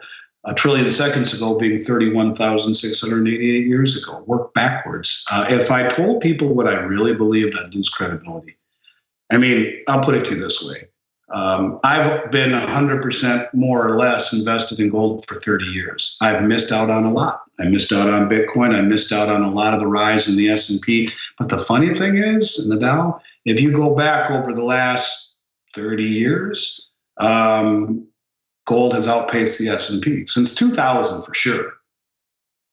Go back to 2000, and even beyond that, gold has outpaced just about everything, with the exception, well, even now Bitcoin, it's outpaced them all. It's the turtle, it's not the hare. I own some mining shares. I own precious metals, and I own one of the nation's largest precious metals company. I am not the poster child for Finance 101. My curse, as someone who immerses himself in economics every single day, is that I see things from a macro perspective long before they happen. And I'm the classic little boy who cries wolf. But do not forget the last page of the book, The Wolf Comes. I see the wolf coming clearly. But this is a very high stakes game run by some very nefarious characters who are doing all they can to, milk as much out of the system as they possibly can. So I don't know. I would ask yourself, what amount of money are you prepared to lose by not being in gold and silver in an environment where everything collapses? So you definitely want to have cash on hand so you're not cash poor. I think if I had $75,000, I'd put at least 10% of it into 10s and 20s bills, keep them at home. I would put a good portion of that into silver and gold, and I would put the rest into protecting my family, with physically protecting them with a firearm, know how to use it. I would buy food. I would buy water. I would try to get out of debt as much as possible on any variable debt. Fixed rate at under 4% is fine. And do the best I can to prepare for an event that hopefully never comes. And I promise you that, you can always donate food to a food shelf. You can always drink your water. You can, as with a gun, you hope you never need to use it. But if your window breaks at 4 a.m. and you reach for a 4-iron or your gun. So these are the things, unfortunately, that I think we need to prepare for. And, when you talk about 75,000 in cash, it's losing, even based on their lying CPI numbers, 9% purchasing power per year. So next year, that $75,000 is worth $66,000 and in purchasing power. And the year after that, that $66,000 is worth $60,000. So in 2 years, you've lost, in terms of purchasing power, 20% of your purchasing power, and that's at the current rate of inflation. So anyways, I don't know. I think you protect and prepare, and to whatever degree that means, you got to get your house in order. And after you've done that, you then buy some gold and silver, and be very thoughtful in the way that you accumulate it, so that it is there for you if there is an emergency, that you have the proper form of it in order to transact, if need be, in an efficient manner. So here's that's what people do, and that makes perfect sense to me. That's often how I respond too. Is it's hard to say. Like, the first questions out of my mouth is, do you have food? Do you have water? Do you have, because if you have none of that and you've got a safe full of gold, yet you don't have more than 3 days worth of food, that's not going to be a very good situation. Right. Here's a question from Jeff Gibson on Telegram, who says, there may be a financial crash coming this year, but this has been predicted for decades. I remember Hal Lindsey and others, I'm in the early 70s, hawking their books based upon this type of fear. Are we overreacting? Is there a chance this won't happen, even though all the signs point in this direction? Sure. I mean, I say in all these interviews, I hope I'm wrong. I really do. I hope I'm wrong. Can we pull a rabbit out of the hat? Yeah, maybe. I think we live in a world of no guarantees, but of probabilities. And I think the probability of having to pay our bar tab is pretty strong. I mean, you can't borrow your way to prosperity and print your way to prosperity. We used to be the engine of manufacturing in this country. We don't make anything anymore. And so, this country is ill prepared for what's coming. We're only 65% of the country is living paycheck to paycheck, where over half the country can't write a check for $500. This is not a country that is prepared to. Look at the labor participation rate. It's ridiculous. People think they want to get rich by trading Bitcoin and day trading. No one wants to work anymore.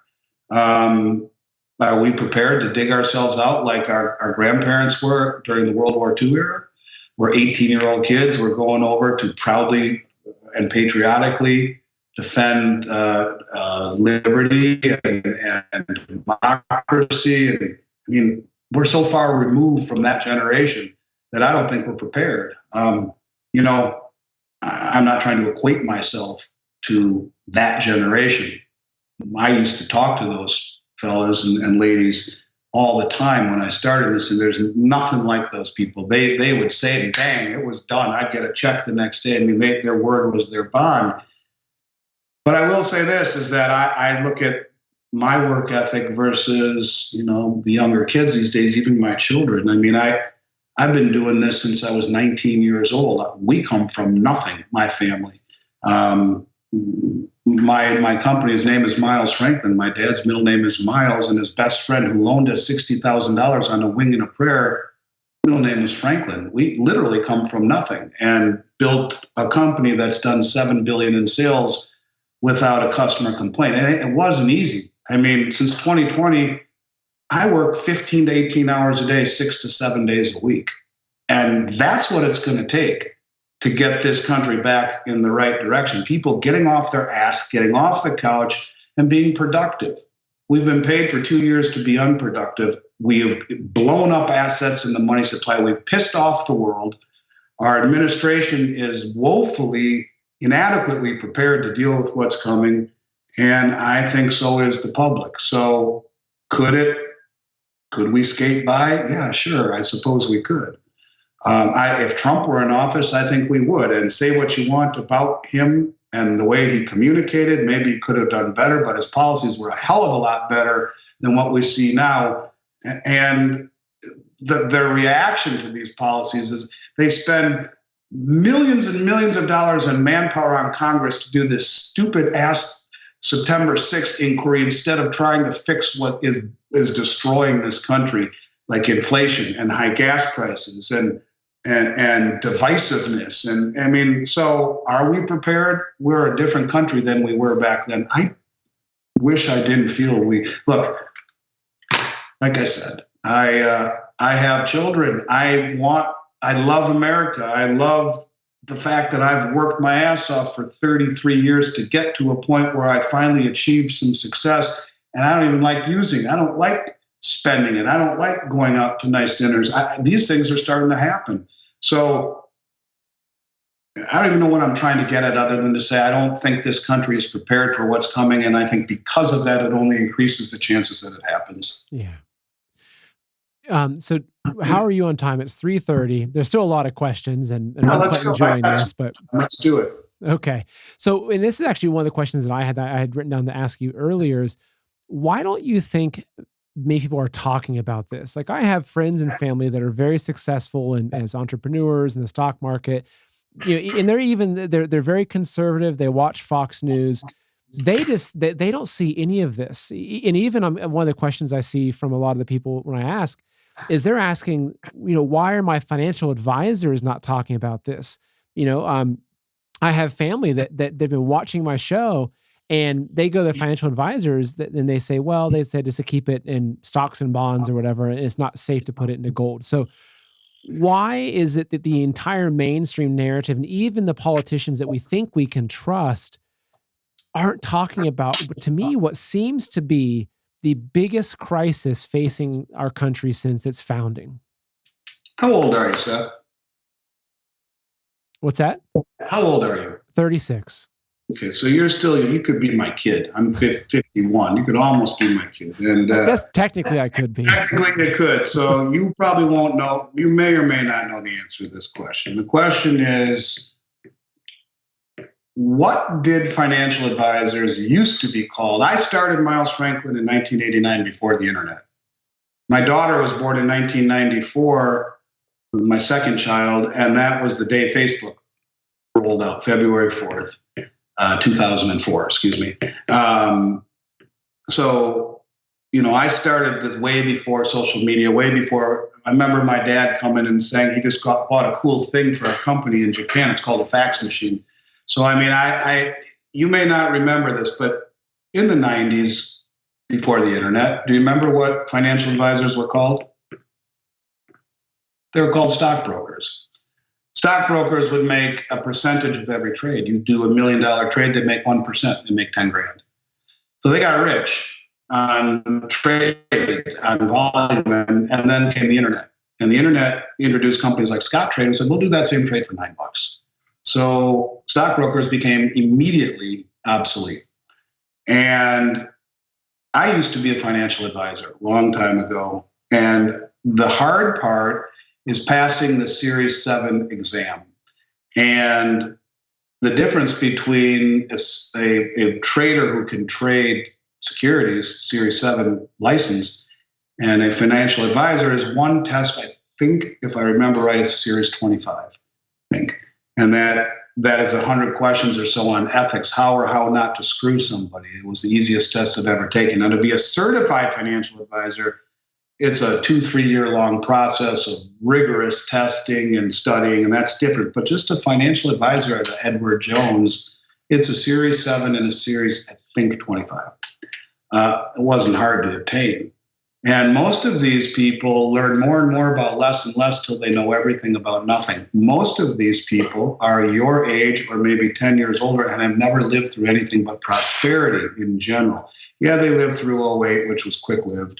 They lived through some downdrafts, but in general, we've all lived under the premise that it's our birthright to live better than our parents and our grandparents did. And when you have the world reserve currency privilege and you can print your way out of anything and you can control the markets the way that the West have for a very long time, yeah, it's easy to say, put all your money in stocks and bonds and close your eyes. There's a 60-40 mantra that you find most advisors will say 60% stock, 40% bonds, but that goes well past just the advisors, the pensions, the insurance companies. Where do you think that the insurance company invests their money, the money that they take in premiums, in order to pay back a return? They put it in stocks and bonds. What about the pension funds? Where do they put it?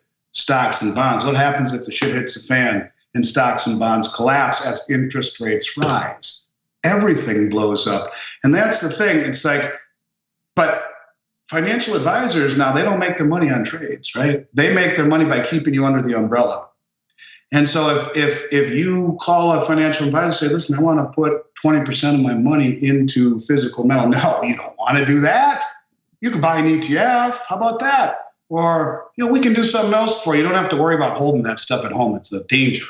And it's not a smart place to put it, right? And because that 20% is now taken off their plate forever. And they know it ain't coming back. And so you just took a chunk of their income. So human nature would be such that they want to find every possible argument against doing that, because financial advisors make money by keeping you under management, period. And that's really the biggest reason. And not only that, most financial advisories, most broker-dealers would view precious metals as a conflict of interest. So they have never really thought about it. And, when you're selling stocks and bonds, you better be one deep thinker, not bonds. Bond traders get it, but stocks, a financial advisor. You better be a deep thinker to start digging into geopolitical events and things like the dollar. And they don't have any reason to research like I do. They don't see it coming. They just know that stocks and bonds have always worked over the last 30, 40 years. And look, I started in this industry in 1990. Interest rates were at 9%, and I watched them go all the way down to zero, basically. That's one hell of a bull market in bond market in the bond market, as falling interest rates are inverse to rising bond prices. And at the same time, when you have these low interest rates, you stimulate people away from fixed income into speculation in the stock market. And then you keep interest rates low and make money easy, and the hedge funds can borrow money at 1%, plow it into all the equities, jack up the valuations, even if they're not justified, at sky-high PE ratios and nothing behind it. But all of that money plowing into it, this free, easy money, low interest rates, creates distortions. And so everyone will say, look at what it's done, and I would say to you that I've been around the block long enough to know some financial advisors. Most of them are much older, very successful, and they tell their clients it's time to do this. They've already made their mark. I believe that the things that we're talking about require you being your own financial advisor, that your gut is your best financial advisor. And I think most financial advisors will not get it. They think the road to retirement is paved with stock certificates, mutual funds, and bonds. And they were, but all things come to an end. And even the best laid plans need to be reevaluated. And, I think sometimes your gut is your best financial advisor. Most of us go through life and say, shit, I knew I should have done that. I knew it. Why didn't I trust myself? Whether it be about relationships, business decisions, friendships, whatever. I think that the answer to that question is that it's self-serving financial advisories that don't want to lose money and don't want to lose that. It's not easy to get money under management. You got to get them in the door. You got to get them to trust you. You got to get them to write out a check. It ain't easy to do. So when you start losing people to that, it's a frightening deal to contemplate. So that's why they're going to poo-poo it at every turn. Now, I want to just ask you quickly, because I know that you make yourself very available. I called you almost instantly and you picked up and we talked. So for people that are watching that want to learn more about you, your company, even to speak to you, get some advice from you, how can they go about that? So we are building a new website that'll be rolled out in August. Our website is kind of crummy. I closed down my online store 3 years ago because of continual attempts at fraud and hacking, and I just got tired of it. And I've always felt that metals are better served for the consumer offline, so to speak, analog in the digital world we've been, I guess you could say. I realize that because of I've been all over YouTube for 2 years. I've done thousands of interviews and for 3 years now. And a lot of people say, well, I'd love to buy from you, Andy, but you don't allow online purchasing. So we've built a pretty fancy site that's almost done. But I believe where we are heading, Seth, that relationships are going to be really important. And you never realize how important a relationship is until you call someplace with an issue and you go to voicemail or voice prompt hell. And most people know what that is like. That's not us. And accessibility when you're offline is very important. You're right. I did answer right away. I didn't know who you were. It said calling from Ohio or something. I answered it. Rick Rule, if you know who he is, he's in this industry, a legendary investor. I've worked with him for a very long time. He used to be the CEO of Sprott USA, and I always speak at his conferences. And one day he came up to me at his conference. He says, Andy, I was just out at your booth. Are you out of your effing mind? I'm like, what? I'm kind of taken back. He says, you put your cell phone number on your business card. Are you stupid? I'm like, well, how else are people going to get a hold of me if I'm not in the office? And so accessibility and accountability is one of our strong suits, always has been. And that's why I tell you, I've been working 16, 18 hours, 7 days a week. I really have. So the way that I got to the point where my wife basically said, I will shoot you in your sleep if you don't change this a little bit. So here's what we are asking people to do right now. And that is to send an email for the time being to info@Miles Franklin. Info@Miles Franklin. And that's .com, right? Miles, as in drivingmilesfranklin.com. put Seth sent me if you want. Ask me any questions. Ask for a current price list. We update our price lists currently about twice a week. Soon it will be all online, but our prices you will find are probably better than 99% of the companies in North America. And we are the only major licensed and bonded precious metals company in North America, or one of the very few that are. And the only way they are is if they're doing business in Minnesota, because it's the only state that mandates it. Which means that for the consumer in any state in America, you're working with a company that is bonded and licensed and background checked, and it's the safest transaction in a federally non-regulated industry. So send us an email at info@milesfranklin. Any questions you like. Seth sent me, and say, hey, here are my questions. We'll answer them, either myself or one of my brokers. And just so you know, all my brokers, every one of them, I go back to elementary school, junior high, or high school with, every one of them, except for one, who's the best friend of one of my dear friends, and in Colorado. And so all of our brokers have deep, deep family ties to my family, and that makes us, I believe, more like a family, all of us like a family, including my brokers who don't share my last name. But one of us will return your email immediately. We'll answer your questions. We'll send you a price list. And if you ask to be called, put your phone number on there. We'll call you and do it in real time. But we'll make it a good experience. First and foremost, answer any questions that you have and send you a price list that is up to date. That will be pretty tough to beat for most companies in the country. Thank you for that. Here's actually an important question. It's really a segue to what you're talking about. So Jackie Bonner says, and she's from Telegram, says, so what are we supposed to do with our 401k if we can't touch them without major penalties? And what about the 401ks for people who are still working? Well, if you're working, you're pretty much out of luck unless you go to the administrator and ask them. Sometimes they'll let you roll a portion of it into a self-directed IRA. If you have a 401k and you're no longer working, there will be no penalties if you transfer it or roll it over into a self-directed IRA. That's a tax-free move. Then you purchase precious metals within the self-directed IRA. There's a handful of custodians in the country that allow this. We can point you in that direction. You can buy common stock, you can buy whatever the heck you want, but you can also buy physical metal held within the IRA at a precious metals depository. And we will recommend the depositories. The custodians will give you a list of 12 depositories you can use. There's 2 that I would recommend for various reasons, most of them centered around segregation of IRA metal, that they segregated in the client's name. So in essence, if you have a 401k, you're no longer working with that employer, whether you buy gold or not, get it the hell out of the 401k and move it into a self-directed IRA so you can direct it into whichever direction that you want. There's no 10% penalty on that. There's no taxes. It's a tax-free rollover. Then you buy precious metals, you put them into the IRA, and if you want to start taking distribution, which is a taxable event, or liquidate it, which is a taxable event, if you're under 59.5, comes with a 10% penalty. Okay, you can do that.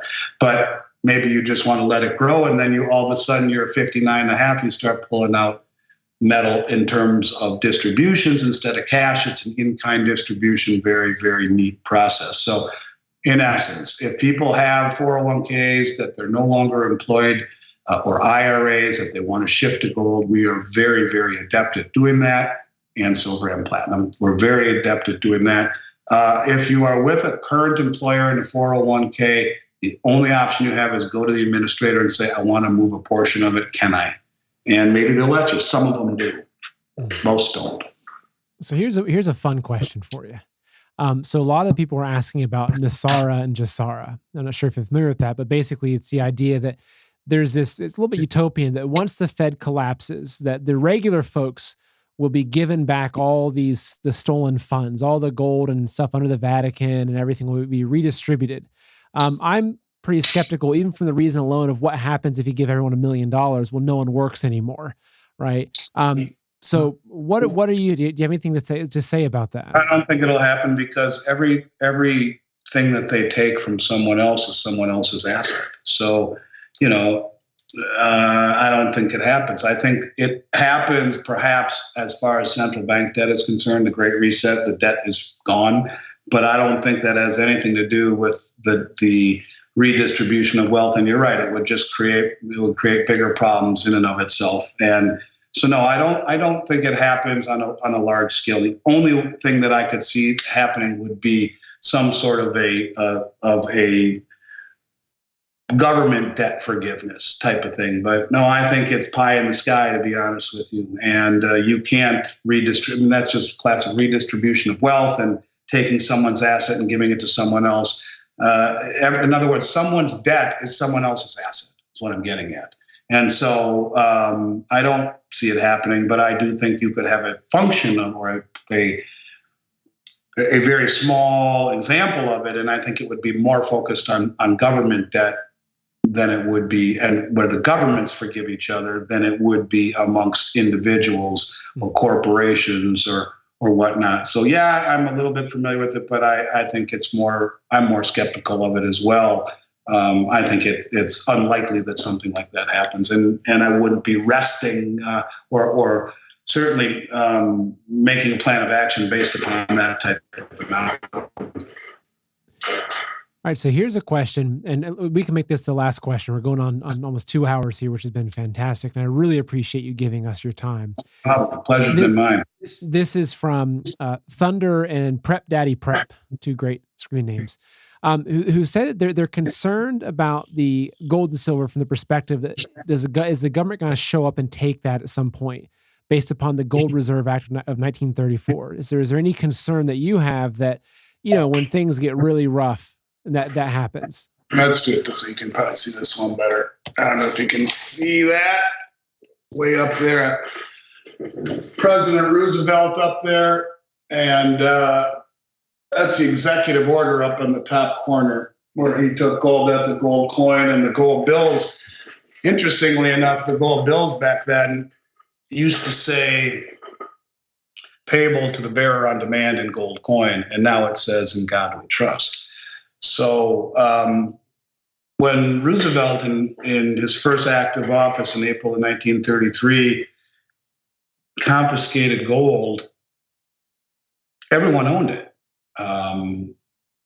It was currency. It was legal tender. Those bills were exchangeable for gold coins. A $20 gold certificate said right on it, payable to the bearer on demand in gold coin. You go to the bank, give them a $20 bill, they give you a $20 gold coin. This is prior to 1933. So it was easy to confiscate gold back then because everybody owned it. Now, as you heard me say on Mike Adams' show, it is estimated that from the Harvard Endowment Fund all the way down to Joe Sixpack, the average allocation of gold to the portfolio, the U.S. financial matrix, is 0.5%. No one owns it. And so the unintended consequences of a government enacting Venezuelan-style nationalization of assets, I think, would be completely and wholeheartedly unproductive. The backlash globally would only exacerbate the dumping of dollars and treasuries, and no one would ever trust us again if we were stealing from our people. But I have another angle to look at. How about you create a couple of ETFs? One of them is run by the biggest crook on the block, that's JP Morgan, who paid a $960 million fine for manipulating the metals market. Well, they happen to run and administrate the largest silver trust in the world, SLV. And how about you choose another really crooked bank? How about HSBC Bank, who is about as crooked as they get? And they're going to be the administrator of GLD. Now, GLD is the third or fourth or fifth largest stockpile of gold in the world, if it's all there. And SLV, if it's all there, is the second largest stockpile, I think, first or second, maybe only second to what JP Morgan actually holds. Talk about the ultimate fox and henhouse. Those two funds basically tell the public that you can never take possession of the metal. They allow possession to large entities who take what's called a basket, but I've been told that they have been refusing delivery of that lately. They're not allowing it. So how about, and that you're talking millions of dollars if you to pull out a basket, tens of millions maybe, but you create these two funds that go back to the financial advisor question. Why doesn't anyone want to do? Well, how about you buy an ETF, right? And GLD and SLD and all the funds and The advisors, they push people into GLD and SLV, which is a price representation of gold and silver, which keeps money under management. And how about on a Friday night, they shut it down and they transfer your $1 million in each account to you now have $2 million in your money market account Monday morning. And you wake up and they say, what? We didn't do anything. We didn't nationalize assets like Venezuela did. We didn't enact eminent domain the way Roosevelt confiscated gold. All we did was close two funds where the prospectus tells the average person that they can never take possession of the metal ever. You can't. And so how about you can still go buy gold eagles from Miles Franklin or from the company you mentioned earlier. Go ahead, go buy physical gold and from Noble Gold. Go ahead, buy metal from Noble or Miles Franklin or any other company. It's legal. So this would give the government the ability to have their cake and eat it too. In other words, no civil liberties infringed, no laws broken. They're sitting on the second largest stockpile of silver in the world and the third or fourth largest of gold without knocking on people's doors and if you own gold, you probably believe in the Second Amendment, and you probably look at patriotism a little differently than they did in 1933. And I would not want to be the IRS official knocking on those doors. And so instead, they have the two big commercial banks who are all part of the whole big scam that are administrating it. And it's wrapped with a pink bow on it. And it's all centrally located without inciting the global backlash that you would face by taking people's metal. So I don't think it happens.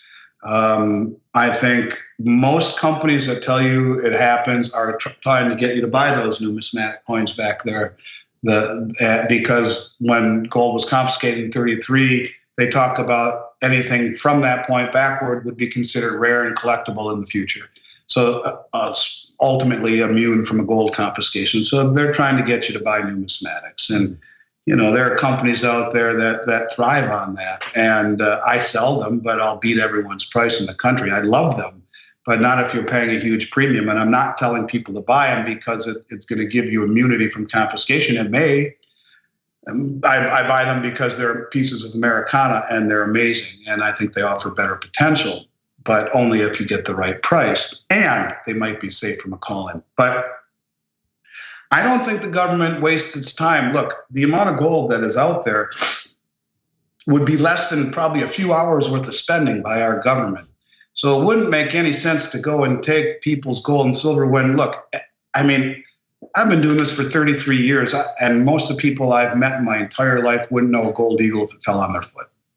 And so most people don't own precious metals. And so in 33, when everyone did, it was a different thing. And now the unintended consequences would be, I think, ferocious in terms of the way the world looks at the U.S. And if our creditors feared that type of nationalization of assets after everything that's already happened, they would just run for the hills and we would be completely isolated. No one would ever trust us again. So instead, they create these vehicles that center it all, that are held by commercial banks, that are part of manipulating it all, that can be taken according to the prospectus without violating any laws or civil liberties, and you can still buy physical metal in the land of the free.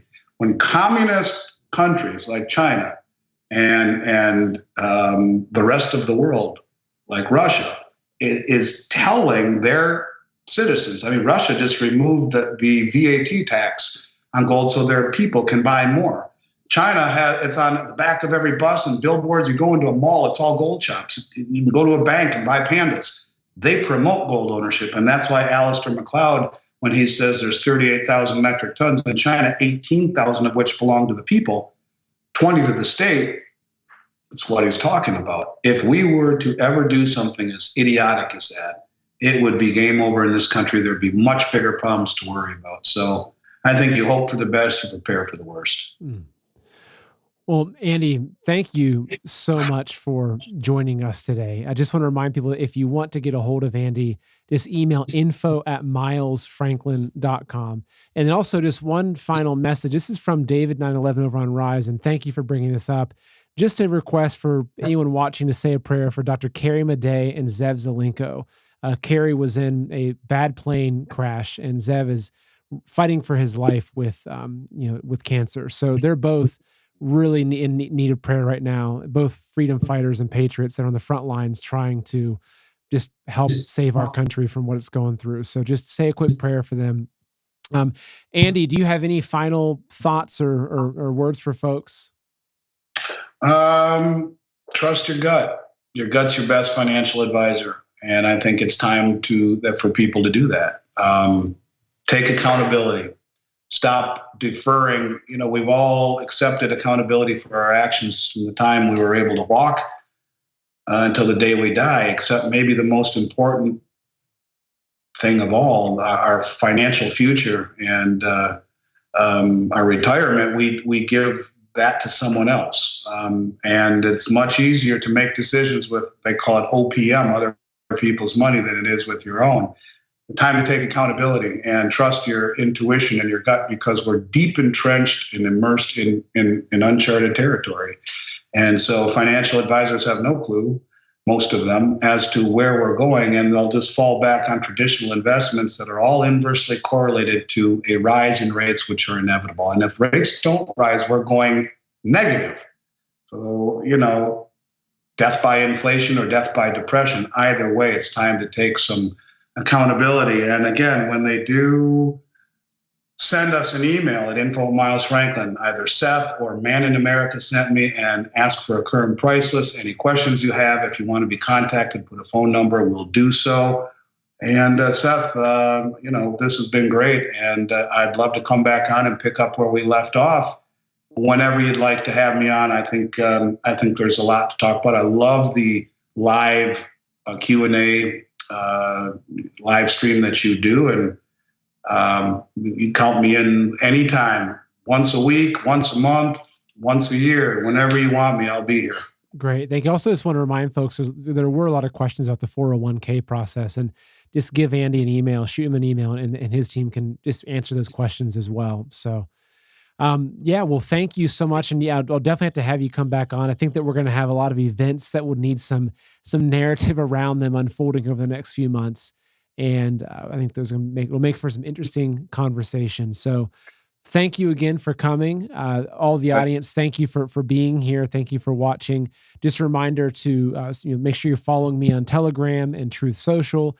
And if you watch this video and you're one of those people that's been trying to tell your friends and family, hey, prepare, you don't know what's coming, please share this video with them, because I think that the information that Andy's presented here hopefully can be enough to jar people a little bit to take some action to protect their wealth and to protect the future of their family. So, yeah, well, thank you again. And until next time, take care.